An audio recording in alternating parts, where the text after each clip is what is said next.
कभी सोचा है कि अगर भारत की कहानी की शुरुआत किसी एक जगह से हुई हो तो वो जगह कौन सी होगी? आज हम उसी जमीन की गहराइयों में उतरने वाले हैं जहां कहते हैं भारत की आत्मा ने पहली बार धड़कना शुरू किया था। तो चलिए इसी सवाल के साथ आगे बढ़ते हैं। हम बात कर रहे हैं एक ऐसी जगह की जिसकी छाप सिर्फ नक्शों पर नहीं बल्कि भारत की पूरी पहचान पर है। ये कहानी वहां से शुरू होती है जहां हजारों साल पहले, जब दुनिया का एक बड़ा हिस्सा शायद अंधेरे में था, यहां एक बहुत ही उन्नत जीवन, एक सिविलाइजेशन आकार ले रही थी। और फिर यहीं पर राजनीति और समाज ने एक संगठित रूप लेना शुरू किया। छोटे छोटे कबीले मिलकर बड़े बड़े राज्यों में बदल रहे थे, जिन्हें हम आज महाजनपद के नाम से जानते हैं, यानी महान राष्ट्र। और यहीं से, इसी जमीन से वो ताकत उभरी जिसने न सिर्फ राज किया बल्कि पूरे भारतवर्ष को एक नई दिशा दी, एक नई पहचान दी। उस जमीन का नाम है, जी हाँ, बिहार। आज हम यही समझने की कोशिश करेंगे कि आखिर क्यों जब भी भारत के इतिहास की बात होती है तो कहानी की शुरुआत बिहार से ही होती है। तो चलिए इस कहानी को बिल्कुल इसके ओरिजिन से शुरू करते हैं। उस दौर में चलते हैं जब सभ्यता के बीज बोए जा रहे थे। तो देखिए, बहुत बहुत पहले वैदिक काल में भी ये जमीन कोई गुमनाम नहीं थी। इसे अलग अलग नामों से जाना जाता था, विदेह, मगध और अंग। और ये कोई आम कबीला इलाके नहीं थे। यहाँ बाकायदा जनसभाएं होती थीं, जहाँ लोग मिलकर बड़े बड़े फैसले लेते थे, राजाओं को चुना जाता था और पूरा समाज कुछ तय नियमों के हिसाब से चलता था।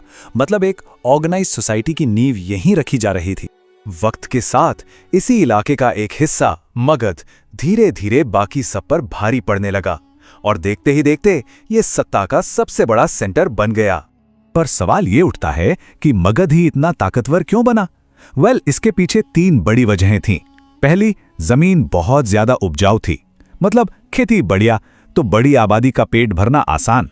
दूसरी, जमीन के नीचे था लोहे का खजाना, जिससे बने मजबूत औजार और सबसे खतरनाक हथियार। और तीसरी और शायद सबसे बड़ी वजह, जीवन देने वाली गंगा नदी, जो उस जमाने की सबसे बड़ी ट्रेड और ट्रांसपोर्ट हाईवे थी। बस इन तीनों चीजों ने मिलकर मगध को अनबीटेबल बना दिया। और इसी मजबूत बुनियाद पर खड़े हुए भारत के पहले महान साम्राज्य शुरुआत हुई हर्यंक वंश से, जिसके राजा बिंबिसार और अजातशत्रु ने मगध की सीमाओं को दूर दूर तक फैलाया। उनके बाद आए नंद, जिनकी सेना का खौफ इतना था कि दुनिया जीतने निकला सिकंदर भी भारत की सरहद से वापस लौट गया। और फिर इसी धरती से हुआ उदय भारत के सबसे बड़े और महान साम्राज्य का, मौर्य साम्राज्य, जिसका नाम चंद्रगुप्त मौर्य, चाणक्य और सम्राट अशोक के बिना लिया ही नहीं जा सकता। इस विशाल साम्राज्य की जो राजधानी थी, पाटलिपुत्र, यानी आज का पटना, वो उस जमाने में दुनिया के सबसे बड़े और सबसे शानदार शहरों में से एक मानी जाती थी। ये सिर्फ एक पॉलिटिकल सेंटर नहीं था बल्कि एक ग्लोबल हब था।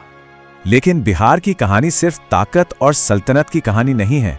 ये ज्ञान की, अध्यात्म की और सोचने के तरीकों की भी कहानी है। अब जरा सोचिए, ये कितनी बड़ी बात है कि एक ही जमीन पर लगभग एक ही समय में दुनिया को 2 महान रास्ते मिले। यहीं बोधि पेड़ के नीचे गौतम बुद्ध को ज्ञान मिला और बौद्ध धर्म की रोशनी पूरी दुनिया में फैली। और यहीं पर महावीर स्वामी ने अहिंसा का वो संदेश दिया जो आज भी उतना ही जरूरी है। ज्ञान की ये जो प्यास थी वो सिर्फ धर्म तक ही नहीं रुकी। बिहार उस दौर का एक इंटरनेशनल एजुकेशन हब बना। नालंदा और विक्रमशिला ये सिर्फ यूनिवर्सिटीज नहीं थी, ये ज्ञान के वो पावर हाउस थे जहां चीन, तिब्बत, कोरिया, मतलब दुनिया के कोने कोने से स्टूडेंट्स पढ़ने आते थे। और ये सिलसिला यही नहीं थमा। मौर्यों के बाद जब गुप्त काल आया, जिसे भारत का स्वर्ण युग भी कहते हैं, तब भी बिहार आर्ट्स और साइंस का एक बहुत बड़ा सेंटर बना रहा। यहाँ मैथ्स, एस्ट्रोनॉमी और मेडिसिन में जबरदस्त काम हुआ। महान गणितज्ञ आर्यभट्ट ने यहीं से दुनिया को शून्य का कॉन्सेप्ट दिया, जिसने गणित की पूरी दिशा ही बदल दी। हजारों साल गुजर गए, सल्तनतें बदलीं, वक्त बदला, लेकिन बिहार की अहमियत कभी कम नहीं हुई। इसकी विरासत आज भी हमारे बीच जिंदा है। मध्यकाल में भले ही पावर सेंटर्स शिफ्ट हुए, लेकिन इस जमीन का कल्चरल इंपॉर्टेंस हमेशा बना रहा।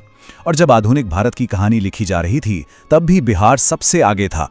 चाहे वो 1857 की क्रांति में वीर कुंवर सिंह का शौर्य हो, या फिर गांधी जी का चंपारण सत्याग्रह, जिसने पूरे देश को आज़ादी की लड़ाई का एक नया हथियार दिया। बिहार ने हमेशा एक डिसाइसिव, एक निर्णायक रोल निभाया है। तो जब हम इस पूरी यात्रा को एक साथ देखते हैं तो कुछ बातें बिल्कुल शीशे की तरह साफ हो जाती हैं। ये वो जमीन है जहां बुद्ध और महावीर के विचार पैदा हुए, यानी यहां से भारत ने गहराई से सोचना सीखा। ये वो जमीन है जहां चाणक्य ने अर्थशास्त्र लिखा और मौर्यों ने एक विशाल साम्राज्य को मैनेज किया, यानी यहां से भारत ने असरदार तरीके से शासन करना सीखा। और हाँ, ये वो जमीन है जहां नालंदा जैसे विश्वविद्यालय बने, जिन्होंने पूरी दुनिया में ज्ञान की रोशनी फैलाई। मतलब यहां से भारत ने दुनिया को सिखाना सीखा। और इसीलिए जब हम इन सभी बातों को एक साथ जोड़ते हैं तो ये कहना गलत नहीं होगा कि बिहार सिर्फ एक राज्य नहीं है, बल्कि ये वो जगह है जहां से भारत की कहानी शुरू हुई। ये तो बस कहानी की एक झलक थी, असली रोमांच तो अभी बाकी है। हमारी अगली पेशकश में हम मगध की गलियों में वापस चलेंगे और देखेंगे कि कैसे एक साधारण सा लड़का चंद्रगुप्त चाणक्य जैसे गुरु के साथ मिलकर एक जालिम साम्राज्य को उखाड़ फेंकता है और भारत के सबसे विशाल साम्राज्य की नींव रखता है। तो मगध की उस जबरदस्त कहानी के लिए हमारे साथ जरूर जुड़िएगा।